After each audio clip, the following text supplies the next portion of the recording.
पत्नी, बच्चे, भोजन, घर, पानी। पत्नी, बच्चे, भोजन, पानी, घर, ये तुम्हारे जितने जन्म होंगे, 84 लाख योनियां हम जो लेंगे, जितनी बार हम मृत्यु लोक में जन्म लेंगे, प्रत्येक योनि में हमको ये सब कुछ मिलेगा। हर जन्म में हमें बच्चे भी मिलेंगे, हर जन्म में हमें पति भी मिलेगा, हर जन्म में हमें पत्नी भी मिलेगी, हर जन्म में हमें भोजन भी मिलेगा, हर जन्म में हमें पीने को पानी भी मिलेगा। पर हर जन्म में शिव महापुराण की कथा नहीं मिलेगी। प्रत्येक जन्म में शंकर की कथा नहीं मिल सकती। शिव कथा केवल ये मनुष्य की देह के लिए, मानव के शरीर के लिए। और जब एक बार हम देवाधिदेव महादेव का स्मरण कर लेते हैं, एक बार हम भगवान का भजन कर लेते हैं, एक बार हम शिव भक्ति में लग जाते हैं, तो फिर हम व्यर्थ के विचारों में नहीं फंसते।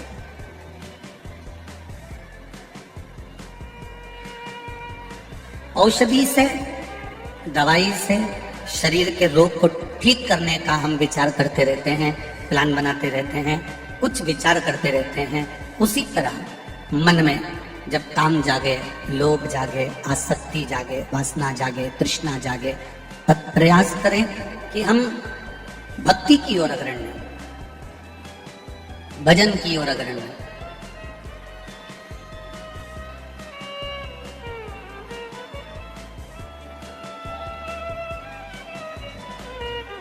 एक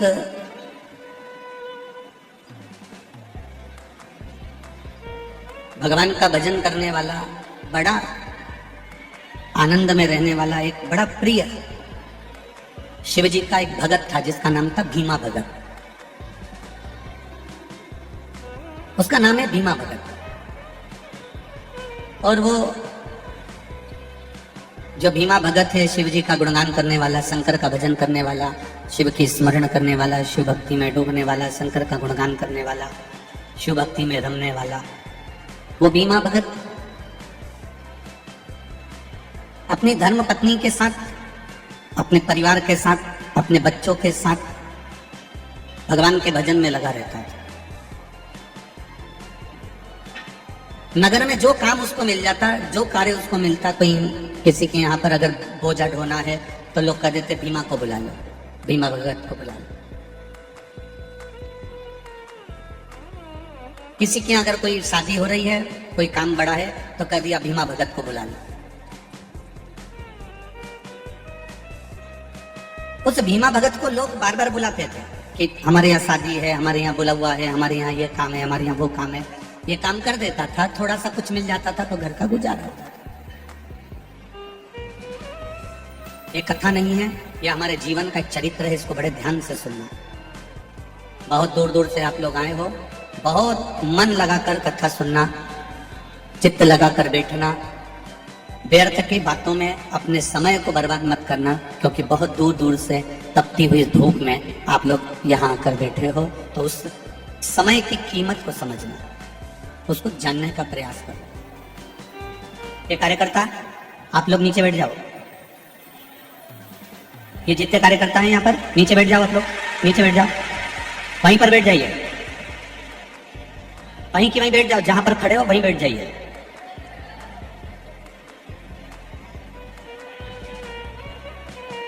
भीमा भगत भगवान की अविरल भक्ति में रमा रहता था, भगवान के भजन में रमा रहता था। जो कोई काम मिलता उस काम को वो कर देता। बहुत अच्छा परिवार चल रहा है, बहुत अच्छा सब काम चल रहा है, कोई कमी नहीं है, कोई किसी चीज की, किसी बात की कोई कमी भीमा भगत के यहाँ नहीं। पत्नी भी खुश है, बच्चे भी खुश हैं, भीमा भगत भी खुश है। जिसके पास संतोष रूपी धन होता है, जिसके पास में 1 रुपया भी मिले ना और उसमें अगर प्रसन्नता है तो जिंदगी सार्थक हो जाती है। और बहुत मिलने के बाद भी अगर मनुष्य के भीतर संतोष रूपी धन नहीं है तो वो करोड़ों की संपदा भी बेकार है। और संपदा का कोई मोल तत्व नहीं है, फिर करोड़ों की संपदा भी बेकार है। जैसे गुरुजी के दो चेले, गुरुजी ने सेठ जी के यहाँ भोजन करने भेजा, दोनों चेले भोजन करने गए, सेठ जी ने भोजन करा के दोनों को 1-1 रुपया दे दिया। एक खुश था, एक गुस्से में था। एक खुश है और एक गुस्से में। गुरुजी ने दोनों से पूछा कि तुम दोनों भोजन करने एक ही सेठ जी के यहाँ गए थे, तो एक खुश है और एक गुस्से में, दुखी हो रहा है, रो रहा है, इसका कारण क्या है?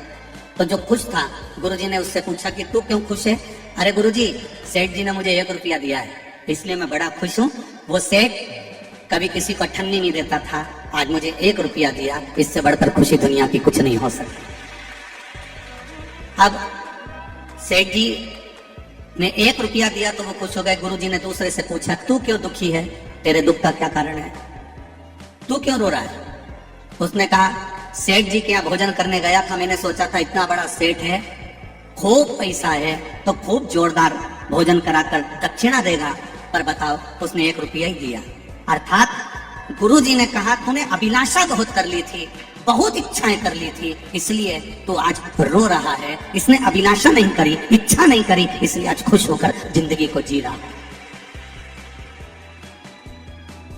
भीमा भगत की अभिलाषा इतनी नहीं थी। भीमा भगत को जो मिल जाता था उसमें वो भगवान का भजन करता था। भीमा भगत काशी में रहता और भगवान की भक्ति में डूबा रहता था। उसको कोई मतलब नहीं, जिसने बुलाया, भैया भीमा काम कर दे, हो भाई, भीमा ये काम कर दो, हो भाई, ये कार्य कर दो, हो भाई, जो बुलाता भीमा भगत वहां चले जाता, अपना कार्य कर करा जाता। 2 रुपया, 5 रुपया, 10 रुपया जो मिलता था उस समय पर, उसमें अपनी जिंदगी को गुजारा कर लेता। एक दिन काशी नरेश को मालूम पड़ा कि ये भीमा भगत है कोई, और भगवान की भक्ति भी करता है, कमाता भी है और अपनी जिंदगी जीता है, किसी से कोई शिकवा शिकायत इसके जीवन में नहीं। काशी नरेश ने भीमा भगत को बुलाया और भीमा भगत को बुलाकर काशी नरेश ने कहा, आज से तुम हमारे यहाँ काम करो, महीने की 1 सोने की मुद्रा तुमको मिले। भीमा भगत और खुश हो गया, भगवान ने मुझको पहले देता था उसमें भी संतुष्टि थी, अब राजा दे रहा है उसमें भी संतुष्टि। बड़ा खुश हो गया, बड़ा खुश। पत्नी भी खुश, बच्चे भी खुश, भीमा भगत भी खुश। अब थोड़ा थोड़ा पैसा बचने लगा, भीमा भगत जोड़ने लगा, रखने लगा, समय निकलता गया, निकलता गया। एक दिन भीमा भगत राजा के यहाँ से कार्य कर आ रहा था, इतने में किसी यक्ष ने आवाज लगाई, भीमा इधर आओ। भीमा ने आवाज सुनकर पलट कर देखा, मुझे कौन बुला रहा, इधर आओ भीमा। भीमा दौड़ कर आया, कौन हो तुम? मैं यक्ष हूं, मेरे पास में 5 घड़े सोने के असरफियों से भरे हुए रखे हैं, मैं तुम्हारी भक्ति को देखकर वो 5 घड़े तुमको देना चाहता हूं। भीमा भगत ने मन में सोचा कि क्या करूंगा लेकर, मेरे को सोने की एक असरफी मिल तो रही है, करना क्या है मुझको। उस परमात्मा ने पेट अगर हमको दिया है तो उसको भरने की जवाबदारी भी उस परमात्मा ने अपने पास रखी है कि मैंने पेट दिया है तो भरूंगा भी, तुझे भूखा नहीं मरने दूंगा। पेट मैंने दिया है, भर दूंगा। पेट भरने की जवाबदारी भोलेनाथ की है, पर तुम्हारे घर की पेटी भरने की जवाबदारी भोलेनाथ की नहीं है। कि तुम्हारे यहाँ करोड़ों का धन भोलेनाथ जी देंगे या बहुत संपदा देंगे या तुम्हारी पेटी भोलेनाथ जी बना, ना भोलेनाथ जी कहते मैं पेट भर दूंगा, क्योंकि उसकी जवाबदारी मेरी है, क्योंकि मैंने तुझे जन्म दिया, मैंने तुझे पृथ्वी पर पैदा किया, ये जवाबदारी मेरी है। अब भीमा भगत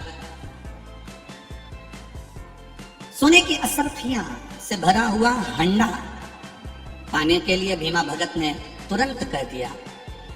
थोड़ा सा लोभ, थोड़ा सा लालच अंदर जागृत हुआ, और अंदर जब लोभ जागृत हुआ तो भीमा भगत ने सोने की असरफी के हंडे लेने के लिए तैयार हो गया। लाओ दे दो। यक्ष ने कहा तुम घर जाओ, तुम्हारे हंडे घर पर पहुंच जाएंगे। सोने के हंडे घर पर पहुंच गए। भीमा भगत ने खोल कर देखा, 4 सोने के हंडे भरे हुए थे और 5वें नंबर का हंडा थोड़ा सा खाली था। पत्नी ने देखा ये क्या है, भीमा भगत ने सब पत्नी को बता दिया। पत्नी बड़ी खुश हो गई, परिवार बड़ा खुश हो गया, इतना सारा सोना मिल गया, इतने सारे हंडे मिल गए, इतना वैभव मिल गया। भीमा भगत को बड़ा दुख हुआ। यक्ष ने तो कहा था कि 5 हंडे भरे हुए, एक हंडा तो थोड़ा सा खाली है, एक हंडा थोड़ा सा खाली है। पत्नी ने कहा तो क्या हुआ, जो दिया वो कम थोड़ी ना दिया। भीमा भगत को लग गया नहीं, संडे को तो मैं भर दूंगा। राजा के यहाँ से जो कमाई करके लाता था वो कमाई उसमें डालना प्रारंभ करा, हंडे को भरना प्रारंभ करा। निकलते निकलते 25-30 साल हो गए पर हंडा नहीं भरा रहा, हंडा नहीं भरा। भीमा भगत आजकल अच्छे से सेवा नहीं कर रहा राजमहल में। राजा को सूचना मिली कि अच्छे से काम नहीं कर रहा। भीमा भगत से पूछा तुम आजकल काम नहीं कर रहे हो? भीमा भगत ने कहा सरकार एक असरफी से मेरा क्या होगा, थोड़ी तनख्वाह बढ़ा दीजिए। राजा ने 5 असरफी कर दी। उसके बाद भी भीमा भगत ले जा के डालने लगा पर वो अंडा नहीं भराया। राजा ने फिर भीमा भगत को देखा कि कारण क्या है आखिर। तो राजा ने, भीमा काम कर रहा था और राजा ने मुख से कह दिया क्यों भीमा भगत, कहीं यक्ष के 5 अंडे के चक्कर में तो नहीं फंस गए तुम? और वो 5 अंडे यक्ष के जिसके चक्कर में तुम फंसे हो, उसका एक अंडा थोड़ा सा खाली होगा और वो अंडा जिंदगी भर नहीं भराएगा। भीमा भगत ने राजा से कहा बिल्कुल सत्य कहते हो, उसके चक्कर में मेरा भजन छूट गया, उसके चक्कर में मेरा भोजन छूट गया, उसके चक्कर में मेरा नाम कीर्तन छूट गया, उसके चक्कर में मेरा संतोष, मेरी नींद, मेरा चैन, सब कुछ समाप्त हो गया, सब कुछ चला। बस एक परिवार रूपी हंडे को भरने के चक्कर में घर बनाना है, गाड़ी लाना है, बंगला बनाना है, जमीन खरीदना है, बेटों के लिए कुछ करना है, बेटी के लिए कुछ करना है, रिश्तेदारों के लिए कुछ करना है, मेरे परिवार के लिए कुछ करना है। ये परिवार का जो हंडा है ना, इस परिवार के हंडे को कितना भी भरने का प्रयास करो, तुम कितना भी इनके भरते जाओ, ला ला कर देते जाओ, फिर भी यह परिवार का हंडा मरते दम तक नहीं भराता है। ये परिवार का हंडा मरते दम तक नहीं भराता। शरीर में बुखार आ रहा है, ठंड लग रही है, शरीर कांप रहा है, तो भी खेत में गेहूं चना काट रहा है। अब कोई पूछे उससे, एक किसान से। दुनिया के लोग कहते हैं किसान सबसे ज्यादा सुखी रहता है। उसका शरीर देखना धूप में तपा हुआ होगा, एक एक गेहूं के दाने को फटक फटक कर निकाल कर रखता जाएगा।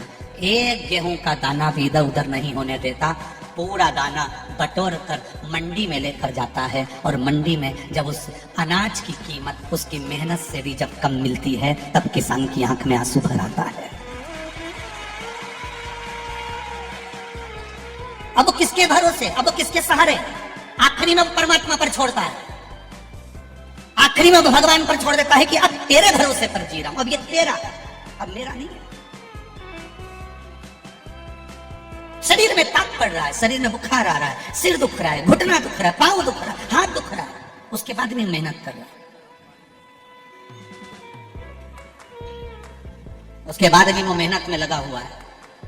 और किसके लिए कर रहा है? किसान भी 2 रोटी खाता है, 2-4 गिलास पानी पीता है, वो भी जितना तो परिवार वाले ऐश की जिंदगी जीते होंगे, किसान उतना खेत में काम करता है, मेहनत करता है, कमाता है, लाता है। किसके लिए ला रहा है? किराने की दुकान पर काम करने वाला किसके लिए कमा रहा है? कपड़े की दुकान पर काम करने वाला कपड़े किसके लिए बेच रहा है?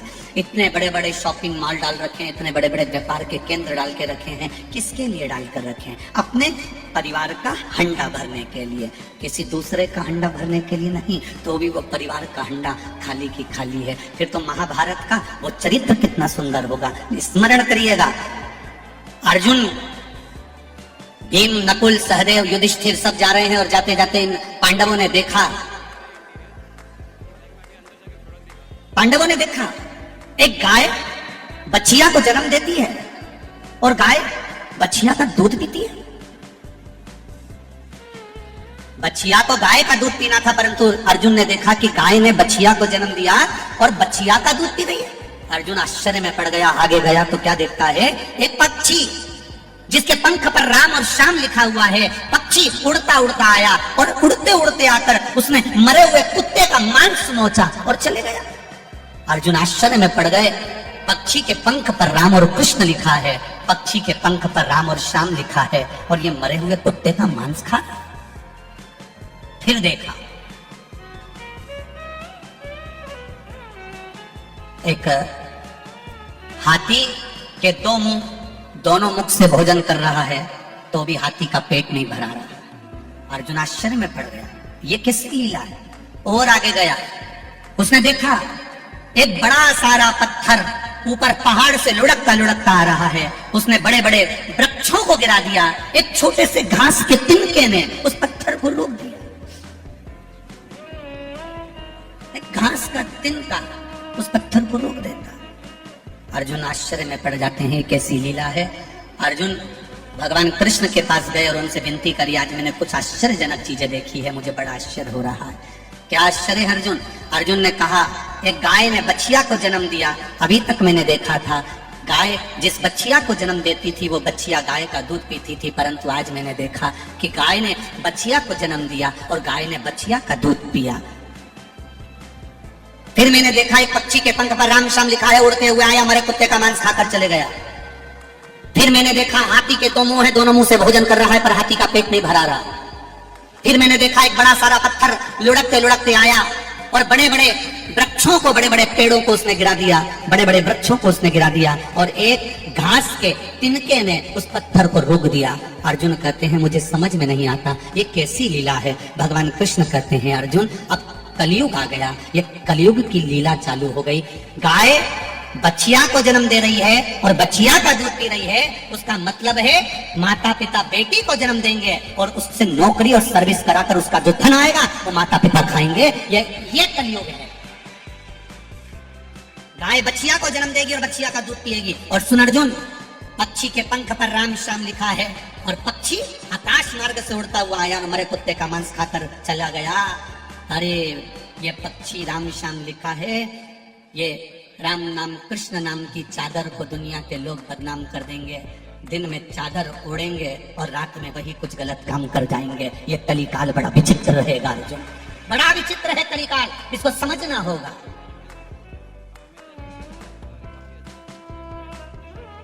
पहले आश्रम में रहने वाले, मठ मंदिर में रहने वाले, भगवान के भजन में रहने वाले, वन में रहने वाले, सत्संग में रहने वाले, भगवान की भक्ति में रहने वाले, आश्रम में रहने वाले, मठ मंदिर में रहने वाले, साधु संत सन्यासी तपस्वी साधक उपासक, ये जितने होते थे, इनको रामायण गीता भागवत शिव पुराण भगवान के भजन राम और कृष्ण से मतलब रहता था।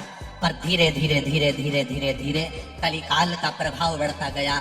जो बड़े बड़े मठ मंदिर आश्रम आदि आदि होते चले गए, अब वो राम कृष्ण शिव भक्ति भगवान का भजन कीर्तन इसको छोड़कर कहीं ना कहीं संसार के लोगों में कहीं ना कहीं वो अंदर प्रवेश करते चले गए। भगवान छूटता गया, रामायण छूटती गई, गीता छूटती गई, पुराण छूटती गई और जो बड़े बड़े बहुत बड़े बड़े पद पर रहे वो धीरे धीरे संसार के लोगों में भरमाते चले गए। पहले के संत, पहले के साधु, पहले के गुरु, पहले मठ में रहने वाले, पहले आश्रम में रहने वाले, पहले साधु के रूप में रहने वाले, पहले संत के रूप में रहने वाले, पहले के भगवंत, पहले के भजन करने वाले राम और कृष्ण को पकड़ना चाहते थे। आज के जमाने के लोग किसी न किसी सत्ताधारी को पकड़ने का प्रयास करते हैं कि वो हमारे हो जाए, वो हमसे जुड़ जाए, वो हमारे हो जाए। आज का दुनिया पलट गई है, बदल गई। अर्जुन ने कहा, मैंने तीसरा देखा, एक हाथी के दो मुंह हैं और दोनों मुख से भोजन कर रहा है, उसका पेट नहीं भरा रहा। अरे अर्जुन मत चिंता कर, एक एक व्यक्ति की दो दो दुकानें होंगी, दोनों दुकान से कमाएगा तो भी घर का गुजारा नहीं हो पाएगा। ये कलिकाल चलेगा। एक दुकान से नहीं, दो दो दुकान डालकर बैठेगा, दो दुकान से कमाएगा। हमारी कपड़े की भी दुकान, हमारी इसकी भी दुकान, हमारी उसकी भी दुकान। छोटा भाई ये करे ने बड़ा भाई ये करे, छोटा लड़का ये करे ने बड़ा लड़का ये करे, हमारी बहन ये करे ने भाई ये करे। इतनी जगह से कमाई होने के बाद भी घर में रोज क्लेश है, रोज अशांति है, रोज चिड़चिड़ है। पति की भी नौकरी है, पत्नी की भी नौकरी है, बच्चे भी एजुकेशन अच्छी कर रहे हैं, पढ़ाई अच्छी चल रही है, सब कुछ अच्छा चल रहा है, उसके बाद भी घर में शांति रत्ती भर की नहीं है। कहां गई वो? किसके लिए कमा रहे हो? किसके लिए भाग दौड़ कर रहे हो? इंदौर जैसी सिटी में, मुंबई जैसी सिटी में, दिल्ली जैसी सिटी में, बड़े बड़े नोएडा जैसी सिटी में, पुणे जैसी सिटी में, बेंगलोर जैसी सिटी में सवेरे 8 बजे से घर से निकलता है, 11 बजे ऑफिस पहुंचता है, 11 बजे ऑफिस में गया, 5 बजे तक 6 बजे तक ऑफिस करा, 6 बजे घर से निकलेगा, रात को 10 बजे अपने घर पहुंचता है। घर पहुंचा मुंह हाथ धोए, 2 रोटी खाई और पड़ गया, फिर उठा फिर चल दिया, फिर उठा फिर चल दिया। ये जिंदगी है मनुष्य की। परिवार का हंडा कितना भी भरना चाहो मर जाओगे, आखिरी में अर्थी पर पड़े रह जाओगे, पर परिवार का हंडा जिंदगी भर नहीं भरा पाएगा। जिंदगी भर कभी एक फरमाइश पूरी होगी, दूसरी फरमाइश सजाएगी, दूसरी फरमाइश पूरी होगी, तीसरी फरमाइश सजाएगी, तीसरी फरमाइश पूरी होगी, चौथी फरमाइश सजाएगी। कहीं इसका संबंध करना है, उसकी शादी करना है, उसका मायरा भरना है, छपड़ा टूट गया उसको बनाना है, मेरे बाजू वाले की मेड़ टूट गई उसको करना है, पानी का पाइप लाना है, मोटर डालना है। ये परिवार का जो हंडा है ये कभी जिंदगी में नहीं भरा सकता। बस एक काम करना है, इस परिवार के हंडे को काशी नरेश ने उस भीमा भगत से कहा, एक काम करो, इस परिवार के हंडे को, ये 5 कर्म के हंडे को, इसको ले जाकर देवादिदेव महादेव को वापस दे दो, यक्ष को वापस दे दो और उनसे कहो हमको ये हंडा नहीं चाहिए, हमें जितना मिल रहा है ऐसा देना मेरे भोलेनाथ, जितना तू दे बस ऐसा देना कि मेरे भाग्य का देना, उसी को करोड़ों का बना देना और उसी को आनंद करा देना। जो दे वो अच्छा दे। हमें ऐसा धन मत दे देना कि बड़ी बीमारी हो जाए, हमें ऐसी संपदा मत दे देना कि हम रोग से ग्रसित हो जाएं, हमें ऐसा धन मत देना कि हम तिल तिल घटते चले जाएं। ऐसा धन नहीं चाहिए। हमें धन वो देना जो मेरी किस्मत का हो, मेरे भाग्य का हो, मेरे लिए जो रखा हो वो मुझे देना। मुझे दूसरे के हिस्से का नहीं चाहिए, मुझे दूसरे के बेगम। कई लोग चप्पल चुरा कर ले जाएं, कोई लोग चेन चुरा के ले जाए, कोई लोग मंगलसूत्र चुरा कर ले जाए। ये चोटे दुनिया भर में जितनी जगह कथा होती है वहाँ चोरी करने पहुंच जाते हैं। इनसे पूछो ये कितने साल से चुरा रहे, लाखों की चेन, 50,000 की चेन, 1 लाख की चेन, 25,000 की चेन, 50,000 की चेन, कितनी बार चुराई होगी, कितनों की चुराई होगी। इतनी बार चोरी करने के बाद भी चोटे आज तक चोटते ही रही है। कितनों की पानी की मोटर चुरा ली होगी, कितनों के कुएं का बोर का मोटर चुरा ली होगी, कितने के कुएं की मशीन चुरा ली होगी, उसके बाद भी ना जाने कितनों की मोटरसाइकिल चुराई होगी, कितनों की गाड़ी चुराई होगी, उसके बाद भी ये चोटे की, अरे बोलो जम के बोलो, चोटे की चोटे ही रही है। तुम्हारे यहाँ दूसरी पानी की मोटर आ गई, तुम्हारे यहाँ दूसरी गाड़ी आ गई, तुम्हारे यहाँ दूसरी चेन आ गई, तुम्हारे यहाँ दूसरा मंगलसूत्र आ गया, तुम्हारे यहाँ दूसरी घड़ी आ गई, तुम्हारे यहाँ दूसरी चप्पल आ गई। क्यों? उसने तो चोरी करी थी पर देने वाले ने वापस लौटा दिया। ये उसकी कृपा है। ये चोर ले, वो चोटा आज तक चोटा है, वो आज तक नहीं सुधरा है, वो चोटा की छोटा ही है। आज भी दुकान लगा के आए ना, मोबाइल चुरा लो, नहीं ये चुरा लो, नहीं वो चुरा लो, उसके बाद भी वो चोटा की छोटा ही लिया। और जिसका चले गया उसने फिर नया ले लिया, उस परमात्मा की कृपा से इसके दिन फिर गए, पर वो छोटा की छोटा ही रह गया। वो नहीं उन्नति कर पाया, तरक्की नहीं कर पाया। हंडा नहीं भरना है हमको, वो हंडा, परिवार का जो हंडा है वो बहुत मुश्किल है कि भरा जाए। आप लोगों के परिवार का हंडा भरा गया हो तो बात दूसरी है, क्योंकि तुम तो कोटेश्वर के पास हो। और शिव पुराण कहती है परिवार का हंडा भरना बहुत कठिन है साहब, सबको संतुष्ट करना बहुत कठिन है। परिवार में 5 सदस्य रहते हैं, परिवार में 10 लोग रहते हैं, वो 10 खुद आपस में एक दूसरे से संतुष्ट नहीं रह पाते तो दूसरे की क्या बात करें कि दुनिया कैसे संतुष्ट हो जाए। हम दुनिया को संतुष्ट करने चले, हम दुनिया को प्रसन्न करने चले, हम दुनिया को खुश करने के लिए चले, कैसे हो जाए? कितना भाव से मेरे महादेव कहते हैं कि मैंने तुझे जन्म तेरे लिए दिया है, किसी दूसरे के लिए नहीं दिया। जगत गुरु शंकराचार्य जी तो कहते हैं पुनरपि जननम पुनरपि मरणम, बार बार जन्म बार बार मृत्यु के प्रपंच से तुम्हें छूटना है। कब तक जन्म लोगे? कब तक? जन्म और मृत्यु के प्रपंच से हम छूटना, उसके भजन के बल को हम बढ़ाएं। कहा एक हाथी के 2 मुख, दोनों मुख से भोजन करे तो पेट ना भराए। दुनिया के लोगों ने व्यापार बढ़ा लिया, खूब व्यापार बढ़ाया, खूब व्यापार बढ़ाया, खूब जमीन बढ़ाई, खूब व्यापार बढ़ाया, मकान बढ़ाया। छोटा सा था 2 मंजिल का कर लिया, छोटा सा था पीछे बाड़ा बना लिया, छोटा सा मकान बड़ा कर लिया, जमीन बढ़ा ली, व्यापार बढ़ा लिया, घर बढ़ा लिया, वंश बढ़ा लिया, सोना बढ़ा लिया, चांदी बढ़ा ली, हंडा बढ़ा लिया, ट्यूबवेल बढ़ा लिया, कुआं बढ़ा लिया, दुनिया का सामान बढ़ा लिया, फसल बढ़ा ली, पर भजन नहीं बढ़ा पाया। जिस दिन भजन बढ़ जाता उस दिन सब बढ़ जाता। भक्ति नहीं बढ़ा पाया। विश्वास नहीं बढ़ा पाया। जिस दिन भक्ति और विश्वास दोनों प्रबल हो जाए, भक्ति और विश्वास जिस दिन दृढ़ हो जाए, उस दिन परमात्मा मिल गए। आपका विश्वास क्यों नहीं बढ़ता? एक पत्र आया है, देखिए।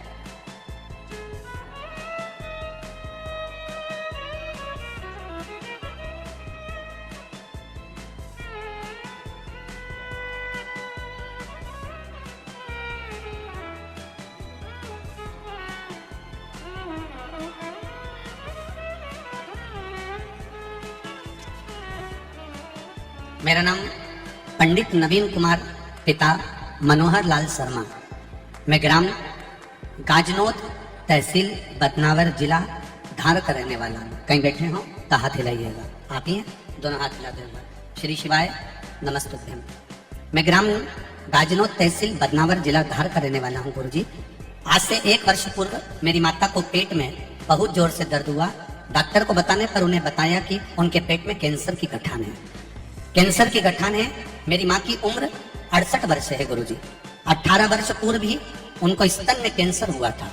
18 साल पहले कैंसर हुआ स्तन में, उसका इलाज करवाया, ऑपरेट करवाया और ऑपरेट करवाया, इलाज करवाया। डॉक्टरों ने सारा इलाज कर दिया। माता का कैंसर थोड़ा ठीक हो गया, अच्छी हो गई थी, पर फिर वापिस पेट में कैंसर की गठान वापिस आ गई। गुरुजी, हमने बड़ौदा के मुनियाश्रम बड़ोदरा के हॉस्पिटल में माता का इलाज चालू कर दिया। डॉक्टर ने कहा इनको कैंसर की गांठ है, वो वापस निकालना पड़ेगी। और फिर वापस कैंसर का क्रम चालू हुआ। गुरुदेव बड़े हार चुके थे, बड़े दुखी हो गए थे गुरुदेव। फिर विचार करा क्या करा जाए। तब सीहोर कुबेरेश्वर धाम पर मेरी बहन अनीता गई और वहां से एक रुद्राक्ष लेकर आ गई। उसी को पानी में गला देते, शिव जी को चढ़ा देते। आपने कथा में बार बार कहा है कि शंकर जी को जल चढ़ाकर उसका आचमन करना चाहिए। बेलपत्र शिव को चढ़ी हुई कुंडकेश्वर महादेव के नाम से खाना चाहिए। वही हमारी माता को हमने देना चालू कर दिया। डॉक्टर ने ऑपरेशन के लिए तारीख दे दी कि इनको लेकर आ जाना, हम पेट में से गांठ निकाल देंगे कैंसर की और कीमो चालू कर देंगे। गुरुदेव, हम उस जल को माँ को पिलाना प्रारंभ करा और माँ को जल पिलाते, एक बेलपत्री रोज खिलाते, आचमन कराते, श्री शिवाय नमस्तुभ्यम का जाप कराते। गुरुदेव वापिस बड़ौदा के उसी हॉस्पिटल में ऑपरेशन के लिए लेकर गए। डॉक्टर ने दूसरी बार फिर जांच करी और जांच करी तो बाबा ने कृपा कर दी, वो गठान गल गई और उसकी जगह छोटी सी पत्थरी रह गई। अब ठीक है, वो बैठिए। हर हर महादेव। शिव तत्व को जाना। एक पत्र और बड़ा सुंदर आया है, देखिए।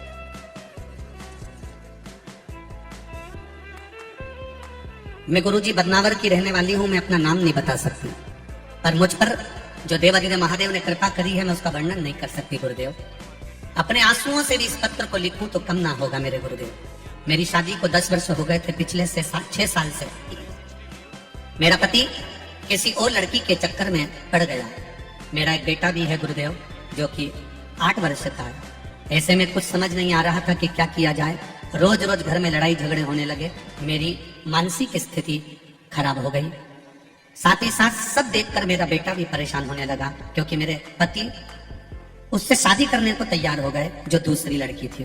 फिर मेरी सासू माँ, जो हर समय मेरा साथ देती है, उसने मुझसे कहा, बेटा तू भी पशुपति व्रत कर, मैं भी पशुपति व्रत करती हूँ। गुरुजी कथा में पशुपति व्रत की महत्वता बताते हैं। अगर बेटे की बुद्धि संवर जाए तो अच्छी बात है, नहीं तो 4 दिन बाद शादी है उसकी। वो अकेले जाकर शादी कर रहा है मंदिर में। ठीक है माँ। पशुपति व्रत प्रारंभ किया। पहला सोमवार पड़ा, पशुपति व्रत किया। व्रत करते करते करते शादी तो टल गई, आगे बढ़ गई। तो मैंने वीडियो बंद कर दी है। अब इस आप लोगों को आवाज़ सुनाई नहीं देगी। तो जो सब्सक्राइब करेगा ना, उसके फ़ोन में आवाज़ आने लग जाएगी। अगर आपके फ़ोन में भी आवाज़ नहीं आ रही तो सब्सक्राइब कर दो, देखो आवाज़ अपने आप चालू हो जाएगी। आप जैसे ही सब्सक्राइब करोगे आवाज़ अपने आप आने लगेगी। देखो बहुत से लोगों के फ़ोन में आवाज़ आ रही है। आपके फ़ोन में अगर अभी तक आवाज़ नहीं आ रही तो आपने सब्सक्राइब नहीं किया, सब्सक्राइब कर दो। सब्सक्राइब करो। माँ अब कहाँ ढूंढने जाऊंगी? चल तो बेटा, कहीं ना कहीं तो शिव पंचायत होगी। हमने सब दूर पता करा, कहीं शिव पंचायत नहीं मिली। तब हम रतलाम पहुंचे। रतलाम में शिव पंचायत का मंदिर था। वहीं पर जाकर हमने शिव जी से प्रार्थना करी। फिर भी मेरा मन नहीं, क्योंकि वो मानने को तैयार नहीं थे। गुरुदेव केवल 15 दिन हुए और हम शिव पंचायत का पूजन कर कर आए, और बाबा की कृपा से वो लड़की किसी दूसरे लड़के के साथ चली गई और मेरा पति मेरा हो गया। शिव तत्व है। खाली न जाता कोई दर से तुम्हारे, मैं भी खड़ी हूँ नंदी अपने हृदय लगा लो गिरा जा रहा हूँ, उठा लो। उस पे भरोसा अगर किया है, उस पे विश्वास अगर किया है तो उसने साथ दिया। आप लोगों से कहना चाहूंगा, बड़ी दूर दूर से आए हो, धूप में खड़े हो, अपार जन समुदाय, लाखों की भीड़, लाखों भक्तों का आगमन। शरद जी सिसोदिया जी ने कल भी टेंट बढ़ाया, परसों भी बढ़ाया, रोज बढ़ाते हैं, और तुम रोज उससे ज्यादा बढ़कर आ जाते हो, तो करे भी क्या, विचार नहीं हो। शरद जी, कई बार लोग पूछते हैं सीहोर में आकर कि टेंट कितना लगाना पड़ेगा कथा के लिए, तो समिति के लोग कहते हैं कि अब हम कैसे बता सकते हैं कि कितने आएंगे, कि ये कोई भरोसा है? इस जंगल में तो किसी को भी अंदाजा नहीं होगा। रे बोलो, सही है कि गलत है? अरे बोलो, जम के बोलो जरा। इस जंगल में किसी को अंदाजा नहीं होगा कि ये लाखों की संख्या में लोग यहाँ पहुंचेंगे, किसको अंदाजा? पर तेरी कृपा बिना न हिले एक भी अणु, लेते हैं श्वास तेरी कृपा से तनो तनो। अब कोई कह रहा था, गुरुजी लोग गर्मी में से आते हैं पर पंडाल में ऐसे बैठते हैं कि इनको कोई को गर्मी भी नहीं लगती। हमने कहा ये विद्युत विभाग के कितने तो पंखे लगे हैं, पवन चक्की लगी, ये भी तो हिलती रहती दिनों तक। तो कहे गुरुजी इसकी हवा थोड़ी ना आती है। हमने कहा भले ना आए पर महादेव की हवा तो आती है ना, बस बहुत सुख दे जाती है, बहुत।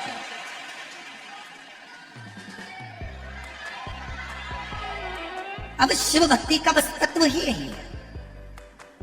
परिवार का हंडा नहीं भर सकते, भजन के हंडे को भरना प्रारंभ कर,